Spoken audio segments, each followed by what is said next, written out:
welcome to no thrombosis program. And no thrombosis program is we have received the award from SIMS for most engaging scientific platform in any pharma companies in India. So no thrombosis program is all about real life challenging cases of clinical cardiology, particularly related to the patients with CAD, PAD, DVT, pulmonary embolism, atrial fibrillation, COVID-19 coagulopathy.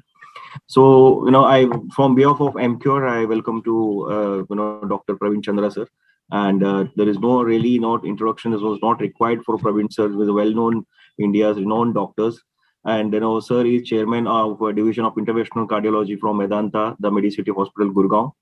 And our today's moderator is Dr. Vinayak Agarwal sir. Dr. Vinayak Agarwal is head of Department of Non-Invasive and Clinical Cardiology at Fortis Memorial Research Institute. So welcome to Vinayak Agarwal sir.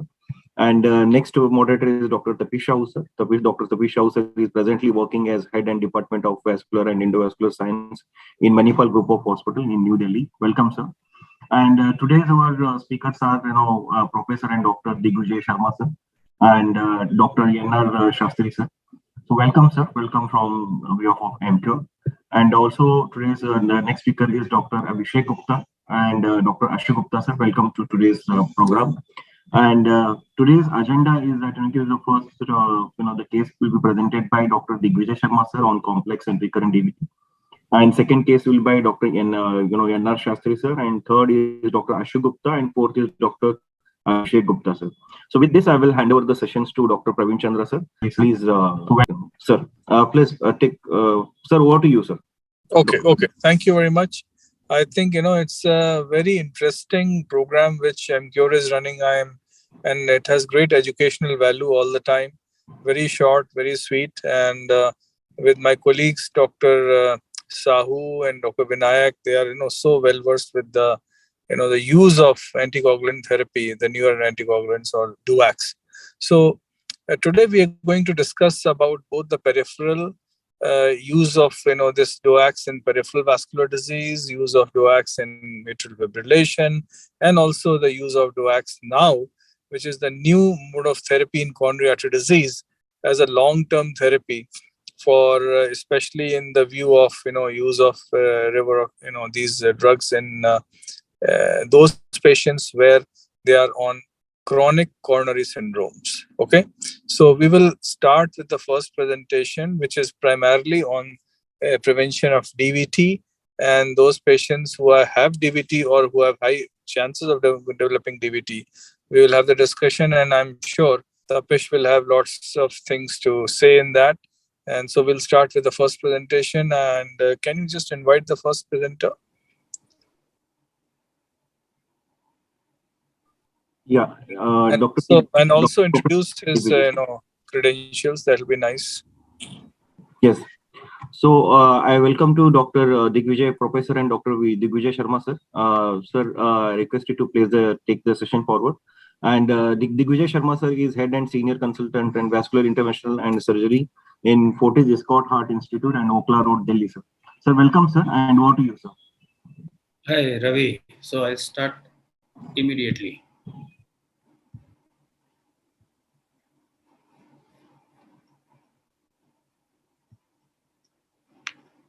Am I visible there, my screen?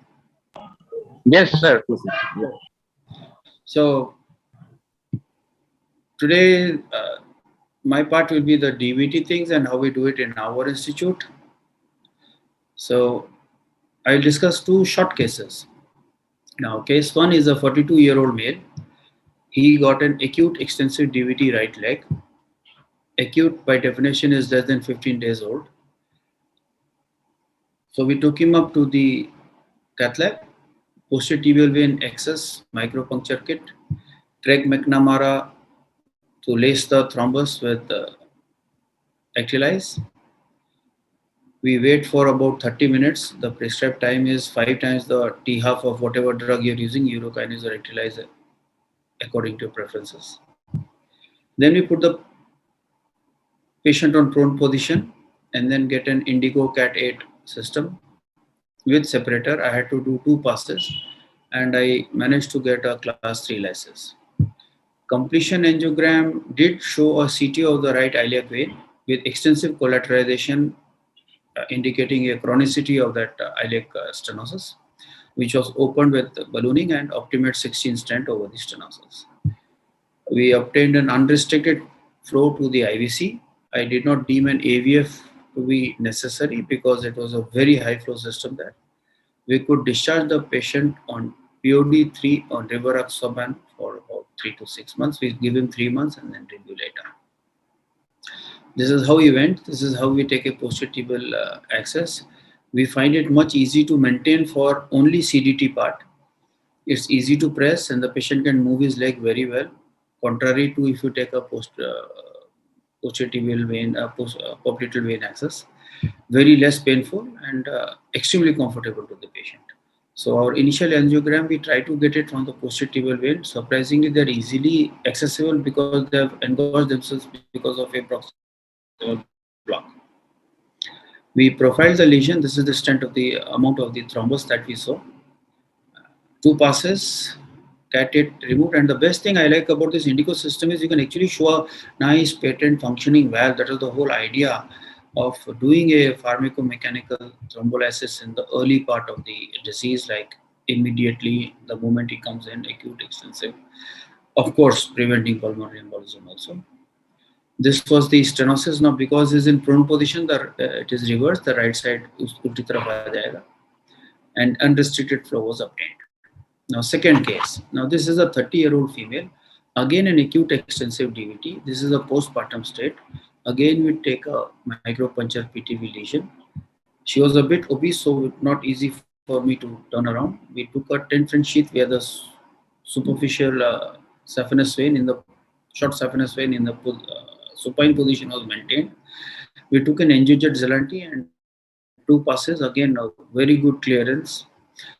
Again, we got an stenosis of the iliac vein. In pre-procedural counseling, the patient did not want a stent. She was happy with repeated ballooning if required. And we ballooned it up. Not very good opening, but since we didn't have consent for the stent, I didn't go for it. Second post-op day, again could send her back right on the day of Holi to meet with her newborn child. This is the lady. This is the lesion profile. You see a lousy iliac vein, and we see there's no flow into the iliac system at all after 2 passes. There's a tight stenosis. This is the femoral clot burden. This is your Zelante angiojet system in place. Post thrombectomy, you see a streak onto the iliac vein stenosis. I ballooned it up to 12 and 14, 16. That was all I could get. No option for a stent because the patient was adamant कि मैं stent नहीं चाहिए. Fair enough, good decision on her part and a very wise decision. Again went home well and did well. Now, we have a protocol for DVT in our department. We always follow the Society of Vascular Surgery reporting standards.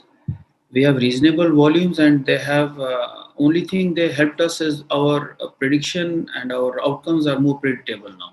So what we prognosticate, we tend to achieving it as our volumes have increased over the space of 4 to 5 years.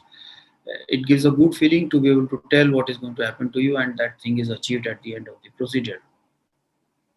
So we have a DVT response setup. We have a quick fast track mechanism. If it is a suprainguinal disease, we will call it extensive. And if it is acute, less than 15 days, we have a bias for pharmacomechanical and very aggressive management in this condition. If it is a femoral and acute DVT, we are also be more aggressive if the patient is younger. Otherwise, we can just do CDT and get away with it. We generally prefer NOACs over warfarin if kidney function is good. My only indication to not give NOACs like rivaroxaban is if the patient is not having a good renal profile or some adverse drug reactions to the particular drug. Warfarin generally is not my first choice for DVT and its continued management and profile access anymore. Barring, I will repeat, renal issues. And thrombus is like the truth, always reveals itself. You should know when to treat it with respect and not touch it. And usually better we remove it, whether it is arterial or venous. Always patients will do well. Thank you very much. Thank you, sir. Thank you. And over to Tapish sir and Vinayak Agarwal sir. So excellent results, Digvijay sir. The only thing is that taking multi-axis, I mean, for the audience, I'd like to say that Sir has said posterior vein, he's now well versed with it. That's why he finds it easy. It initially has a learning curve that I should say that you need to be well versed with ultrasound Dopplers to know where to puncture, because lysis has one disclaimer that you cannot have multiple punctures. You have to be very sure about your axis, and that is what he has clearly demonstrated in his management of cases, that the posterior vein axis, because of comfort to the patient, it's being more and more utilized now. Only one thing, Digvijay sir, that in the second patient you had multi-axis. One was a 10-inch sheath in the short saphenous, and one was a posterior axis. So when you took out the sheath and continued your lysis, wasn't that an concern or an issue, sir? This is a good question, because once we continue our lysis, we need to have 2 to 3 days of planned time period for the lysis to take proper effect. And I find that if you continue the lysis through a big sheath, it's distinctly uncomfortable for the patient to have that plunky sheath on your popliteal area.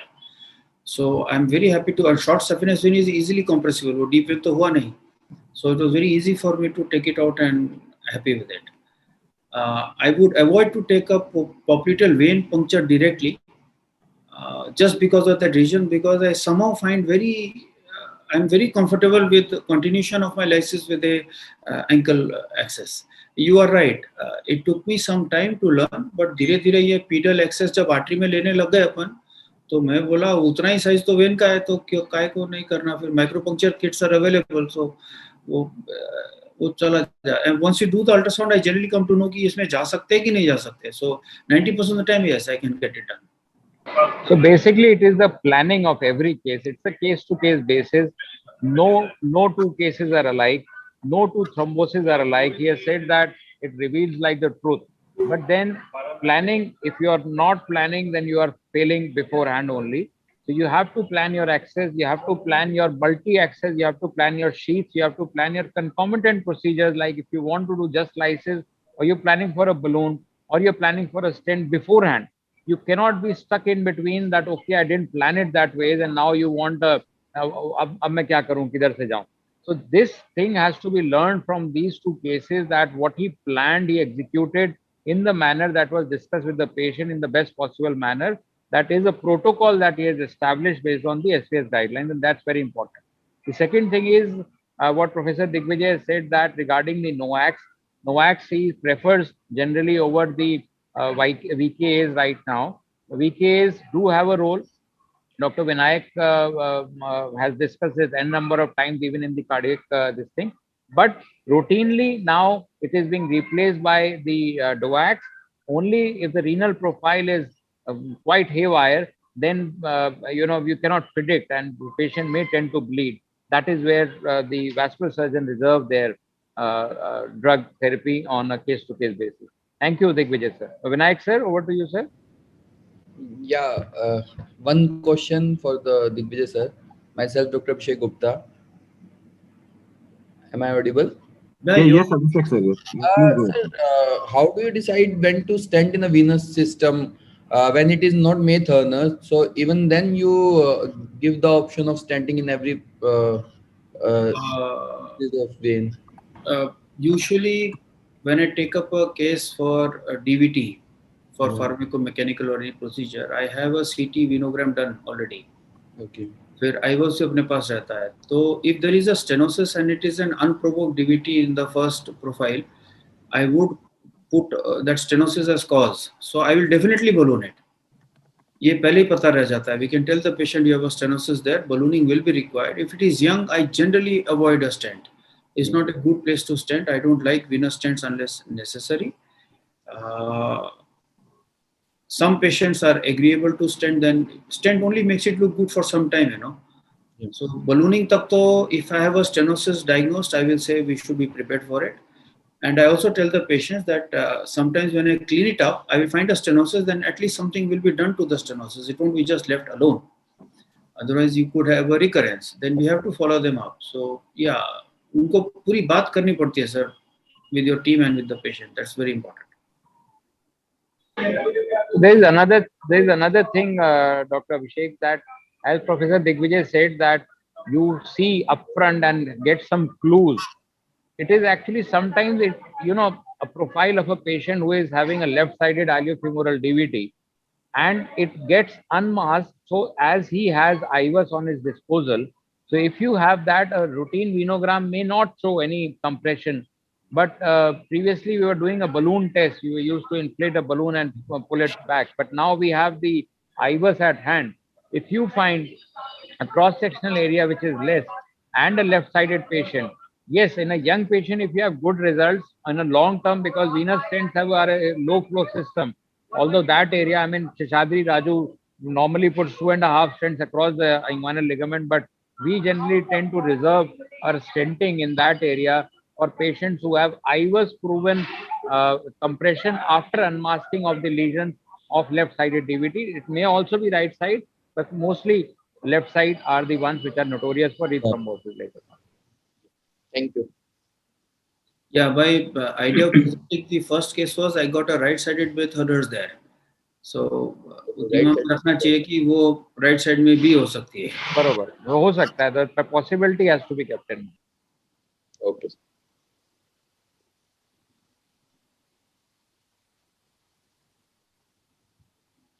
Vinayak sir, any comments, sir? I think it's an excellent case in depiction by Professor Sharma. And as you said that I think NOACs are going to be the mainstay of treatment going forward. And because of the safety profile and ease of administration, I think that's what it's going to be in such kind of patients. The only thing which I want to ask is that are we seeing a trend towards more and more venous interventions in DVT going forward? I mean, is it how do you actually assess whether it is aggressively needed or not? Is it based on the patient's symptomatology? What are your I would say class 1 indications for intervention in these class of patients? This is a very pertinent question because we cannot do a procedure because we know how to do it. We should also give benefit to the patient after a successful procedure. These procedures do go wrong. So, अगर inguinal ligament के ऊपर है DVT, this has to be tackled. I would not sit on it. अगर if it is less than 15 days old, I would really aggressively go for it. इसमें तो बिल्कुल शक नहीं हुआ. Infrainguinal में अभी भी evidence-based won't say that you have to be very aggressive all the time. In those conditions, if it is a young patient who can like manifest post-thrombotic later on, then I would give them choices. भाई ये चीज हमारे हाथ में है, फायदा नुकसान दोनों का है. आपको लाभ होगा अगर आपका SFA ये thigh segment knee to inguinal ligament में the thrombosis there, then definitely acute less than 15 years old, you can have a class 3 lysis, you can achieve very good results, and he is like his duration of anticoagulation treatment won't be reduced, but his complications of PTS reduces, and PTS is a hard truth. ये होता है. I agree. उसके लिए तो. But thank you for sharing a very good case. Thank you for sharing a nice case. Thank you. Thank you, sir. And so we'll go to the next case, Dr. Yannar Shastri, sir. Dr. Yannar Shastri, sir, is consultant and preventive and non-invasive cardiologist. He is from Mulchand Hospital, Delhi. Sir, welcome, sir. Can you share your case, sir? Good evening to all my seniors. Good evening, Dr. Vinayak Agrawal, Dr. Digvijay Sharma, Dr. Tapi Shahu. I'll be sharing with you a case which we have recently done, in which the Shadwa score indicated use of warfarin.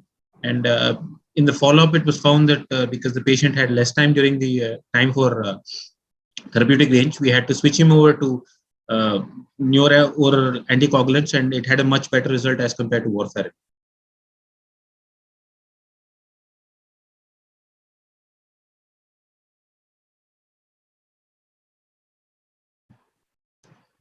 So starting off with the case study. So we had a 72-year-old female. Sir, just make full screen, sir. Yeah. Yes. Perfect, sir. Thank you. So this was a 72-year-old female who was brought in the emergency with a complaint of left-sided weakness, which she has noticed past 12 hours. She did give a history of dyspnea for the past 1 month, which was gradually getting worse. And by the time she came to us, it was NYHA grade 3. She was also complaining of giddiness on and off and generalized weakness. She had a past history of hypertension, diabetes mellitus type 2, hypothyroidism, and dyslipidemia. And she was currently on telmisartan and amlodipine combination, linagliptin and metformin combination, atorvastatin, torsemide, aldactone, and monotrate. At the time of arrival, her blood pressure was 160/80 and her pulse rate was 124 beats per minute, and it was irregularly irregular. Respiratory rate was 28 beats per minute and her saturation was 94% on room air. On examination, she was having bilateral pittal feeding edema and bilateral basal crepitations in the chest, as well as S1, S2 was normal in the cardiovascular system. In the CNS examination, she was having left-sided weakness. The power on the left side was 2/5 as compared to the right side, and planters were normal, and she had no aphasia. On investigations, her CBC, urea creatinine, LFT were normal. NT-proBNP came back as 4500, and ECG revealed atrial fibrillation with fast ventricular rate. Patient was admitted, and in view that she was having a late presentation, thrombolytic therapy was deferred, and she was put on conservative management with anticoagulants and other treatment. Bedside transthoracic echo initially done at time of presentation showed AF with FVR, mild LV dysfunction of 50%. She had biatrial enlargement and mildly raised pulmonary artery systolic pressure. Subsequent day after stabilization, patient was taken up for a transesophageal echo where although no obvious clot was seen, there was spontaneous echo contrast in left atrium and the left atrial appendage. A CT done at the time of emergency revealed a large non-hemorrhagic infarct in the right MCA territory, and a follow-up MRI revealed a right vertebral artery thrombosis. As TLT was deferred, patient was this thing. A Shadwa score was done, which revealed basically a score of 5/9, and a Hasbled score revealed 2/9. So patient initially was bridged with low molecular heparin, and later after titration was discharged home on warfarin with keeping the INR of 2.3 and advised to review with INR report. So initially patient was fine. After review of 3 months, patient again presented to the emergency, this time with a history of 2 episodes of transient ischemic attacks and once while he was driving. Luckily, he did not suffer from any, he was driving she was basically sitting behind a pillion rider with her grandson. Luckily, she did not suffer from any major trauma, just a few abrasions on the knee. So she was brought again into the emergency where a immediate CT was done, which showed no fresh changes. The MRI was normal and the ECG again showed AF with FVR. We readmitted the patient this time under neurocare where the INR was shown as 1.5.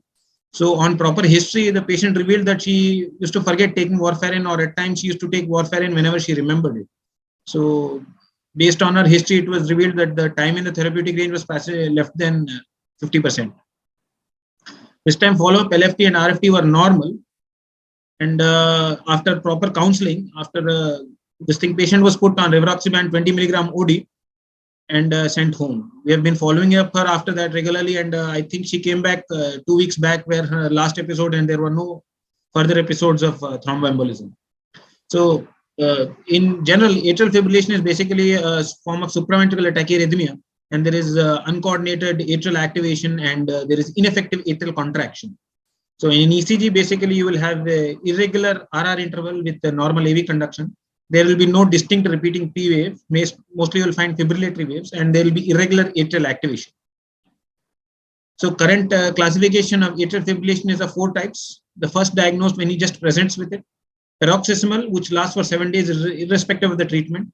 And persistent, which goes beyond 7 days despite treatment or cardioversion, but less than 12 months. Long-standing persistent AF is those which is present more than 12 months. Chronic AF is no longer used as a terminology. In case treatment is being given, then it is called as long-standing persistent AF only. So the Shadwa score, which we used, basically consists of various clinical factors, and there is a score. The score is out of 9, and anytime the score comes more than 2, then it is considered patient needs oral anticoagulation. So the first one is congestive heart failure, which is any form of clinical heart failure with LV dysfunction. 1 point is given. Hypertension or hypertensive therapy, another point. Age 75 or more. The age is an interesting factor because if the patient is between 65 and 75, 1 point is given. And if he's more than 75, based on the age, what you call related risk, 2 points are given. Diabetes mellitus, whether controlled or uncontrolled, patient is given 1 point. Again, a history of prior stroke indicates a more risk, higher risk. So therefore, 2 points are given. Similarly, vascular disease is given 1 point. And then there is a category of females, which is a strong risk modifier. It is not a risk factor per se, but is a strong risk modifier. So in this case, the SHADWA score came to 5 out of 9, and therefore patient was started on warfarin initially. The Hasbled score, which is basically done concurrently with the SHADWA score, indicates a risk of bleeding, and you want it to be less than 2. So this patient, the Hasbled score was 2, so therefore patient was. So there are a lot of trials like Relay trial, Rocket AF trial, the Japanese Rocket AF trial, Aristotle, Engage. So the common factor in all of them is that in comparison with vitamin K antagonist, a standard 10A factor inhibitors are very safe and more effective in non-valvular AF. The landmark trial, which I'm saying, the Pocket AF trial actually showed that the primary endpoint of stroke or non-CNS systemic embolism. So it showed that it was non-inferior to warfarin for the prevention of stroke or systemic embolism. So although there was no significant difference in risk of major bleeding, but ICH and bleeding were much lesser in the rivaroxaban group. Although in a certain study, GI bleed was slightly more. So it is a very efficacious alternative to warfarin in high-risk patients with atrial fibrillation. In case those who are having a creatinine clearance of between 30 and 49, you might have to reduce the dose to 15 milligrams. But otherwise, it can be used very safely in a number of challenging clinical scenarios. So thank you, sir. That's my presentation. Thank you, sir. And over to Vinayak Agarwal, sir, and Tapish Shah, sir.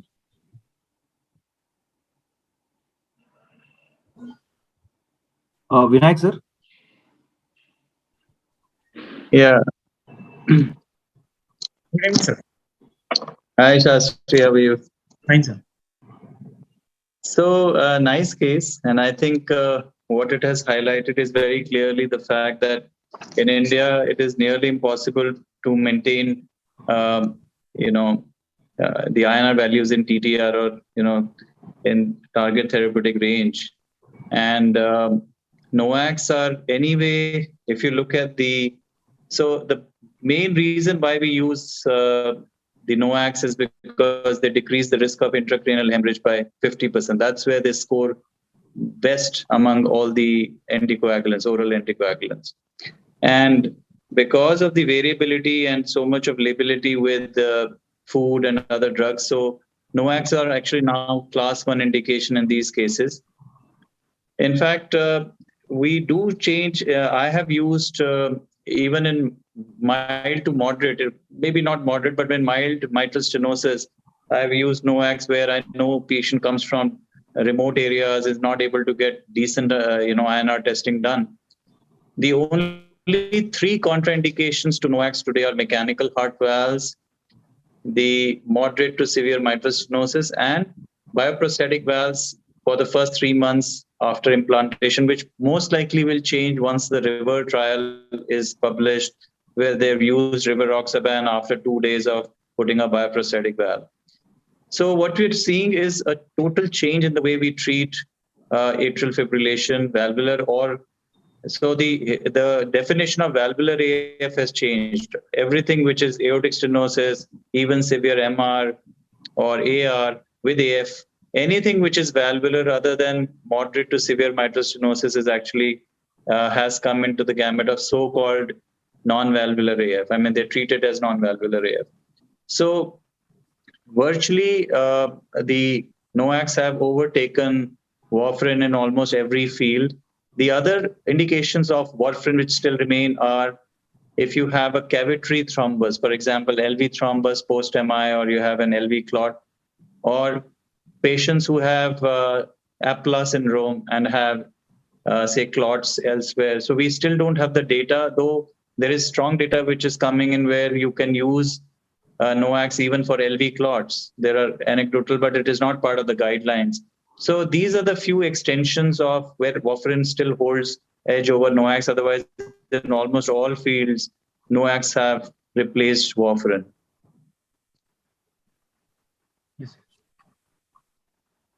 Yes. Thank you, sir. Thank you. I think, Tapish, sir, you want to add anything? No, see, he's already said that it's a game changer. Taken, sorry, NOACs have taken over everything, and the usability still remains for the VKAs, but very limited. Right, sir. So thank you, Enna Shastri, sir. Thank you so much. And we'll go to the next case. I think Dr. Abhishek Gupta, sir. Dr. Abhishek Gupta, sir. Yeah. Yeah. So so the next case will go to the Dr. Abhishek Gupta, sir. He's a consultant interventional cardiologist from Ravindra Hospital and Heart Center from Hisar. So over to you, sir. Please share your case.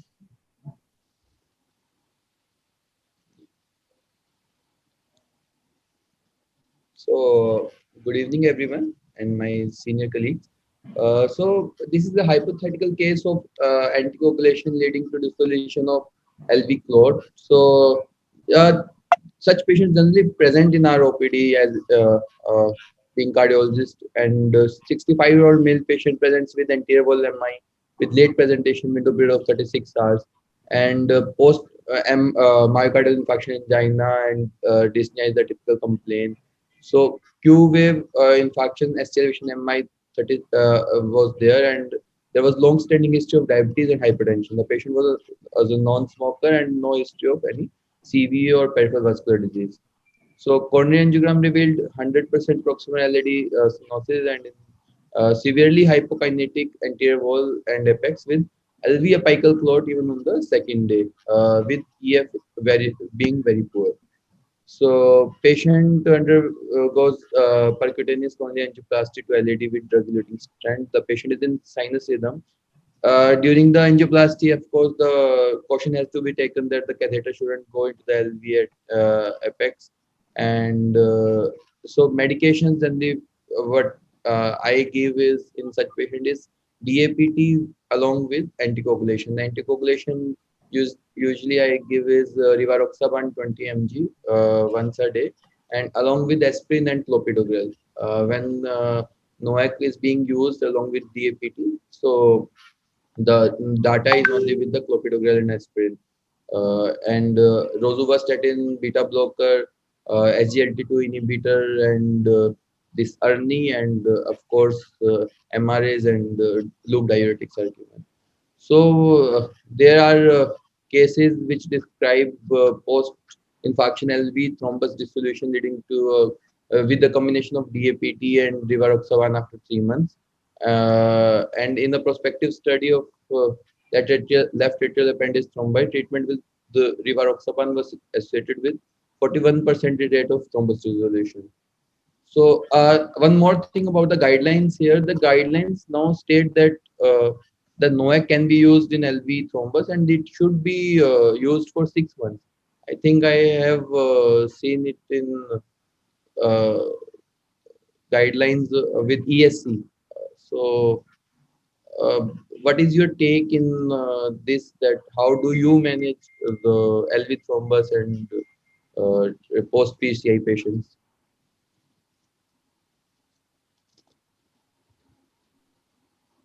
Thank you, sir. Thank you. Thank you so much. And I think, sir, Vinayak, sir, do you have any comments to? So I think I've already discussed it that, you know, even in LV thrombus, we are using NOACs in certain conditions, though it is not part of the guidelines, but we use it. And especially in a patient post stenting, you do have the option of giving, you know, NOACs with clopidogrel. So what a lot of people do is, so we know that when we combine NOACs with dual antiplatelet therapy, immediately say post stenting in a patient for indication for anticoagulation, the risk of hemorrhage goes up exponentially by almost 5 times.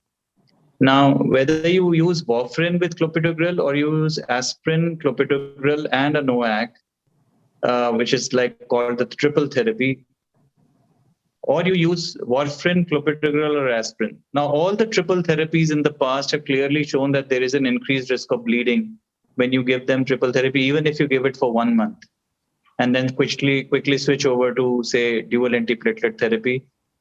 When you combine a NOAC with clopidogrel, you are basically implementing what is known as a dual pathway inhibition.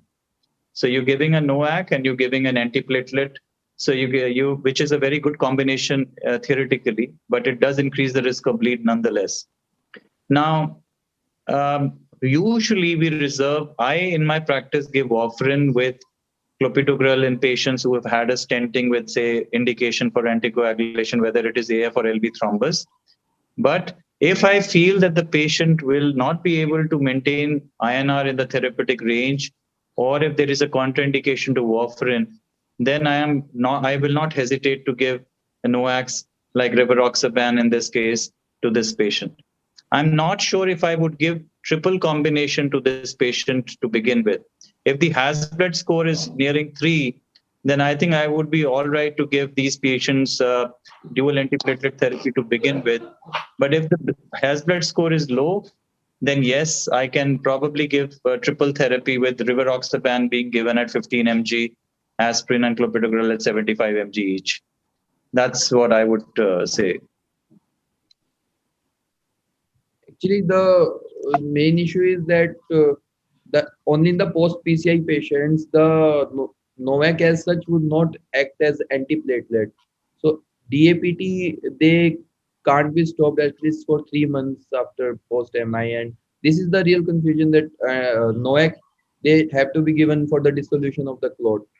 So what is other take on this, that what should we do? We can't stop the NOAC at least for 3 months if the LV clot is there, and the PCI had to be done because there was persistent angina. And so there are clear trials like Augustus and other trials which have shown that dual pathway inhibition even after your stenting is quite okay.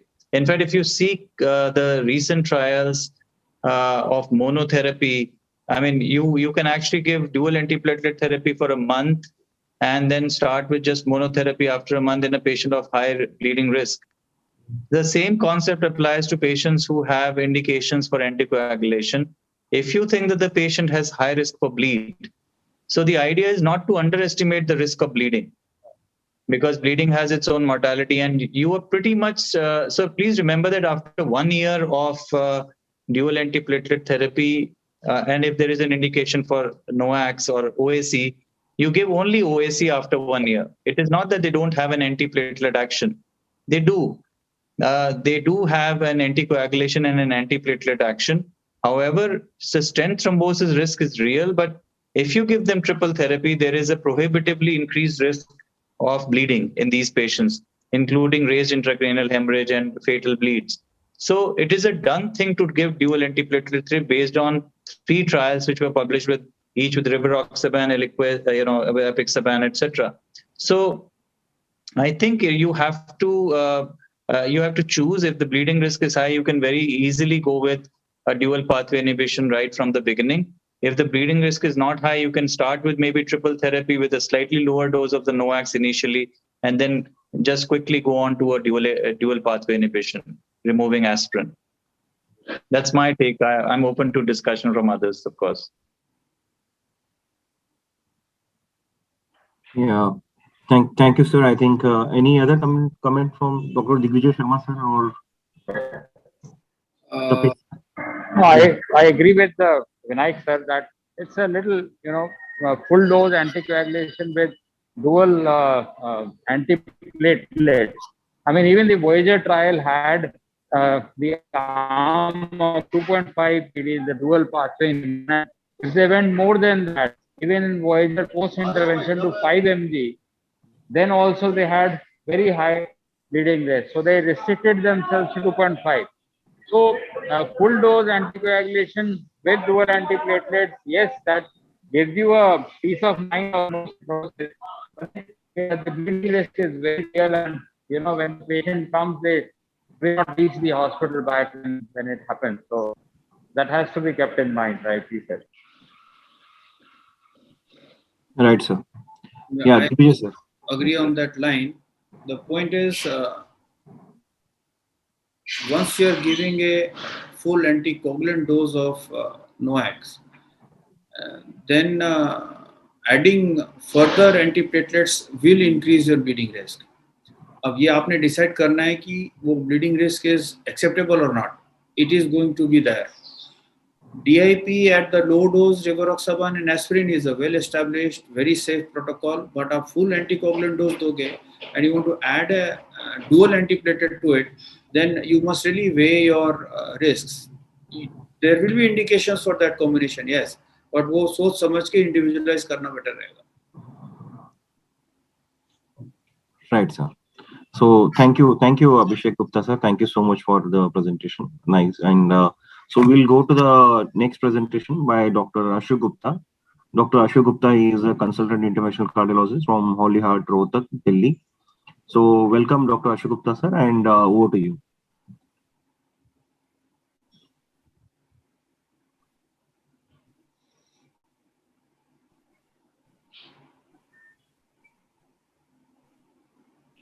Dr. Ashu Gupta, can you please unmute yourself? Just a minute. Just sharing my screen. Yeah. Please make it full screen, sir. Yeah.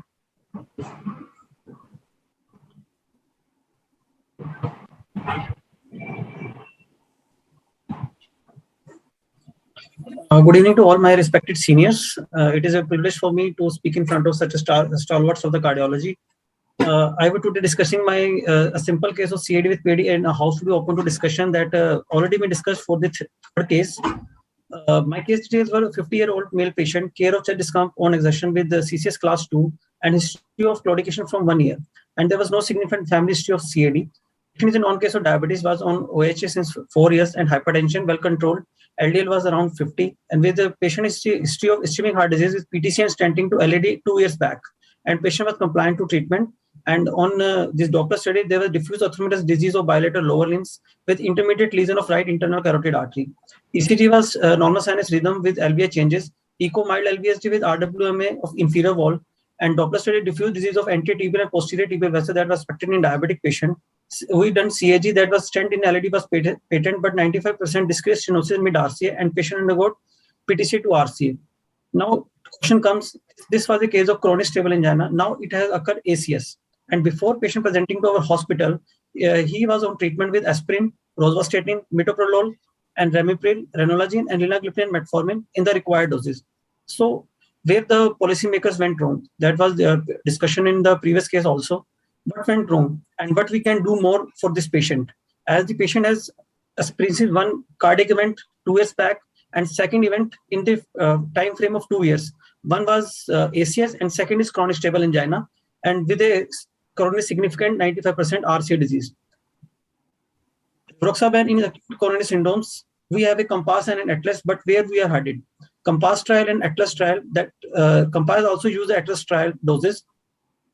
In the background of these all trials, REACH registry that shows that with every risk factors, the risk for recurrent MI and the risk for diffuse atherosclerosis increases. That increases with prior ischemic event more than 1 year, around 17.2%.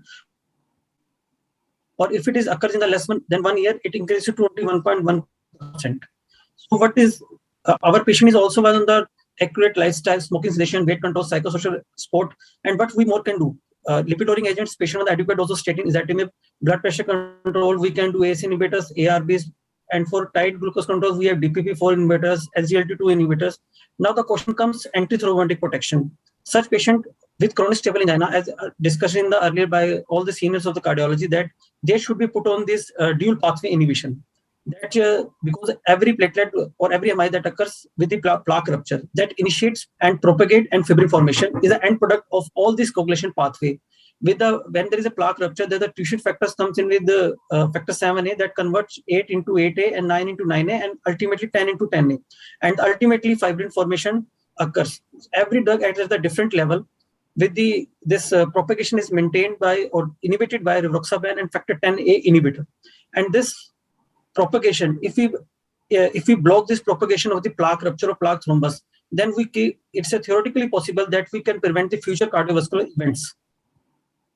And with the ECS 2019 guidelines for the management of chronic syndromes, adding a second antithrombotic drug to the aspirin for long-term secondary prevention should be considered in patients with a high risk of ischemic events and without high bleeding risk. It is a class 2A and level of evidence is A.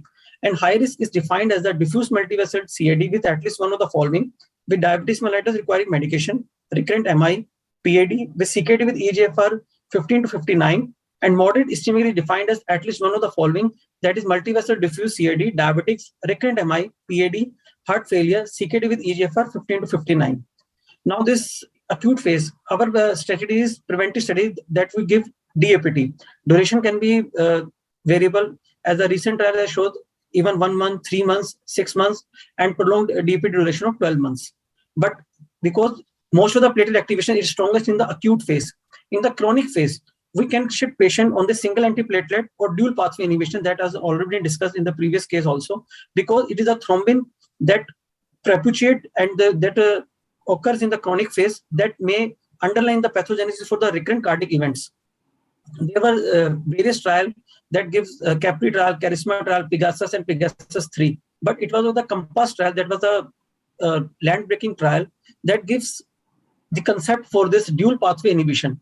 All trials were given either remove aspirin and adding the most potent P2Y2 inhibitors. But this was the one of the trial that gives us dual pathway inhibition concept, that if we can break down or we can stalwart the generation of the thrombin, that we can may halt the progression of this atheromatous disease. And because it decreases the 24% of the cardiovascular death, stroke 42%, and MI in 14%. Compass is the only antithrombotic regimen showing significant reduction in all-cause mortality, because Pegasus 3 and Pegasus 4, they differ in the P2Y2 inhibitor of dose of ticagrelor 19 and 60. In this Compass trial, inclusion criteria was previous MI within last 20 years. That was CAD for CAD patient, multivessel coronary artery disease with symptoms or history of stable or unstable angina, multivessel PCI, multivessel CABG surgery. Patient with CAD must meet at least one of the following, that is age more than 65 years or age less than 65 years, plus atherosclerosis more than 2 vascular beds or more than 2 additional risk factors like current smoking, diabetes mellitus, and eGFR less than 60 milliliter, heart failure or non-lacunar ischemic stroke more than 1 month earlier. For the PAD patient, definition of this was previous revascularization, previous limb or foot amputation for arteriovascular disease, or history of intermittent claudication, and one of the following, that is ABI less than 0.9, significant peripheral artery disease, documented angiography or by the duplex ultrasound, previous carotid revascularization or asymptomatic carotid stenosis, that was in our case more than 50%, as diagnosed by duplex ultrasound or angiography, or CAD plus low ABI less than 0.90.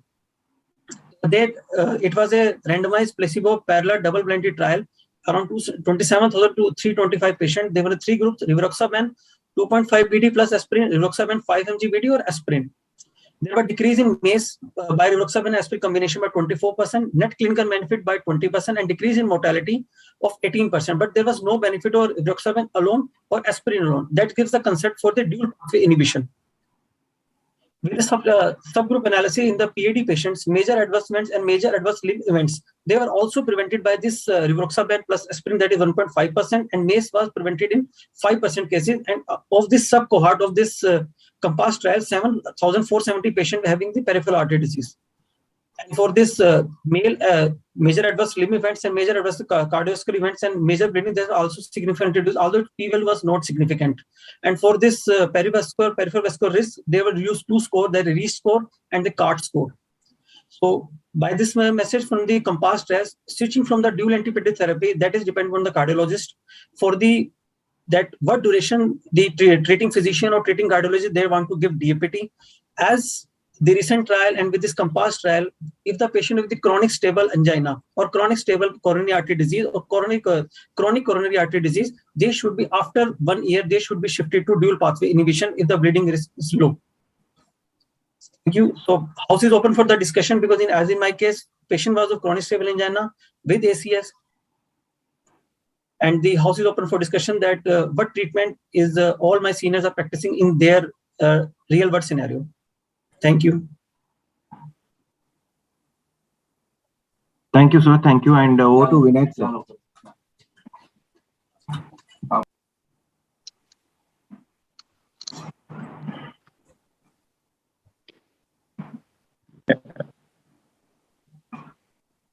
So I think that's a very well presented case with, I think you've already covered, Dr. Ashu, most of the aspects that were needed to be covered. In fact, I did mention, so see, COMPASS trial is a landmark trial in a way in a patient of CAD with PAD.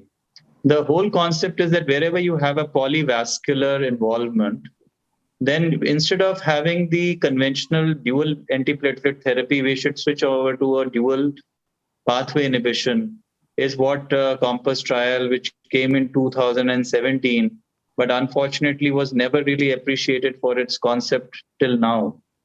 So very few people actually use aspirin 75 mg with 2.5 mg of rivaroxaban twice a day, but it's an excellent drug. It's an excellent combination, and I've seen very few side effects or bleeding risks with that combination.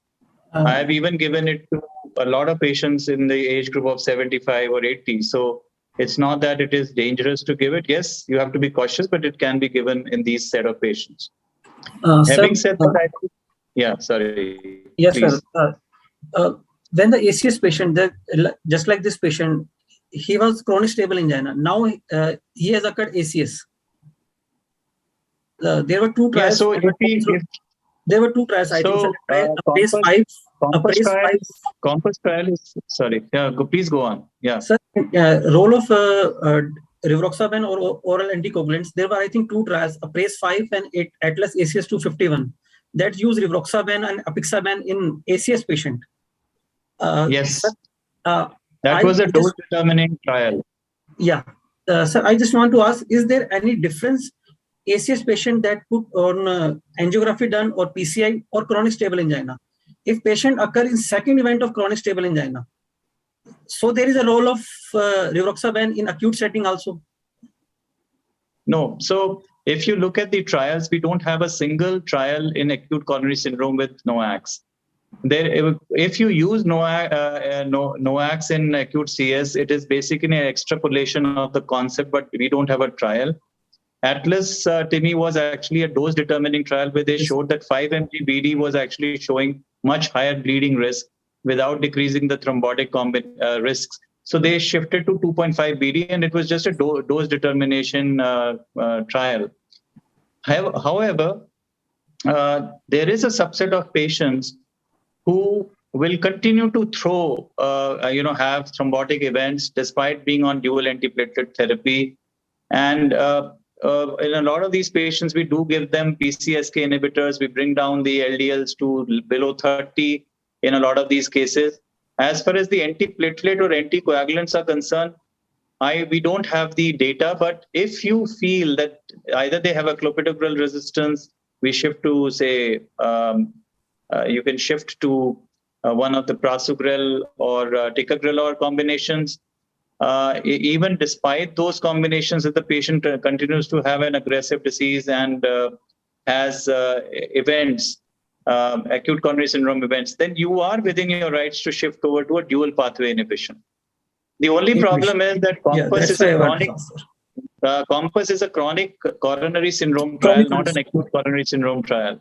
So maybe the dose which you would be requiring will be a higher dose, say 15 mg of rivaroxaban with 75 mg of aspirin, but we don't have a data to substantiate it.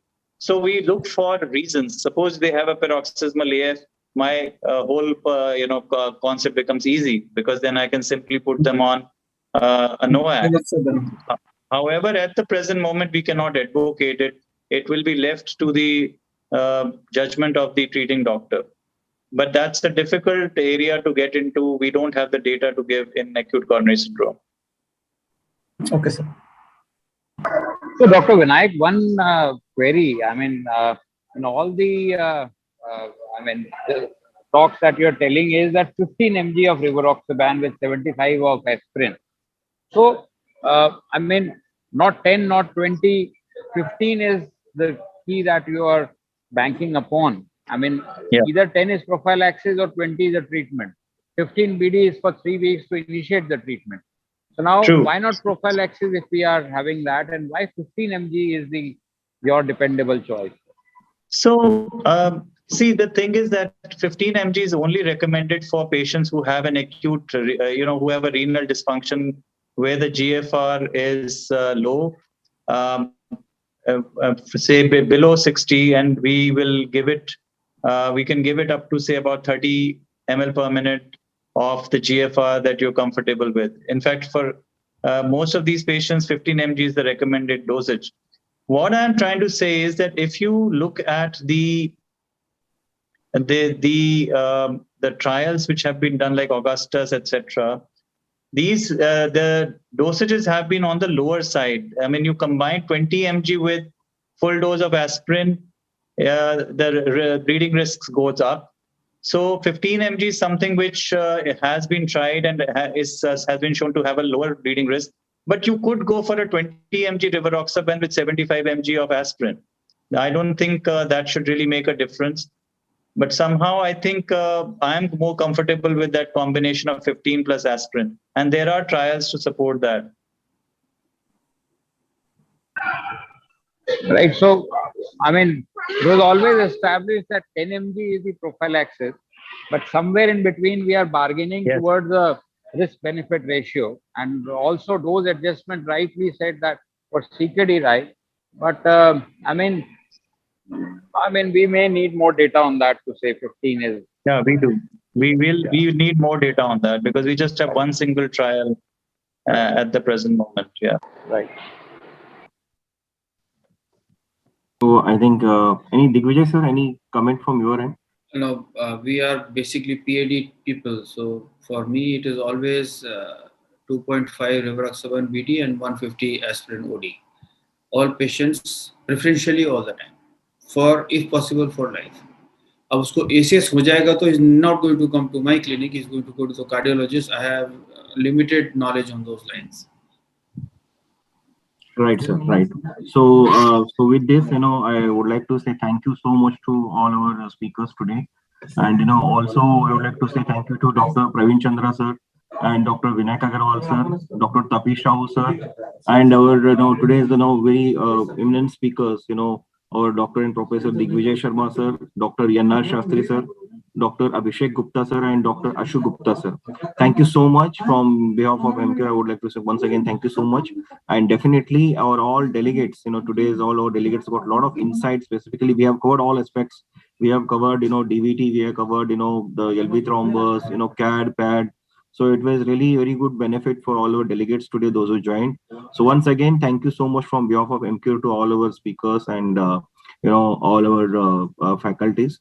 So thank you so much. With this, we will close this session. Before closing the session, we'll play one video and then we'll close the session. Thank you so much. Thank you, sir. Thank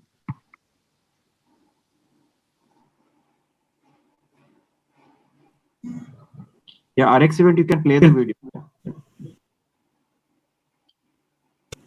Do you know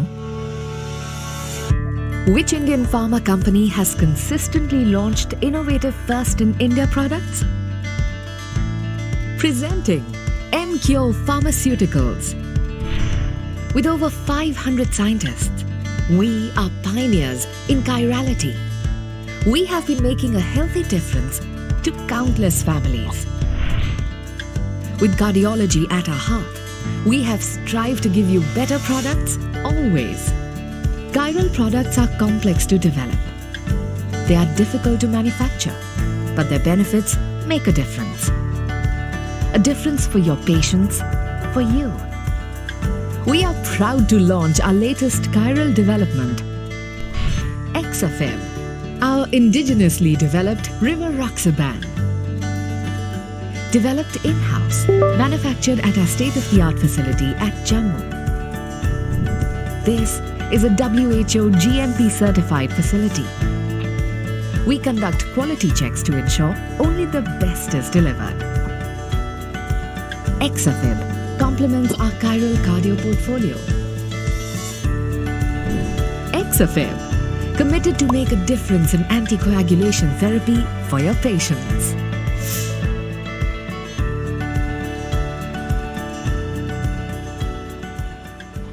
Very glad to inform all our delegates here that Exafib is #1 brand in all India and is well accepted brand, specifically for polyvascular disease, specifically in CAD and PAD patients. So I do request all of you to prescribe Exafib for in the management of CAD and PAD and DVT and pulmonary embolism, and also in stroke prevention in atrial fibrillation.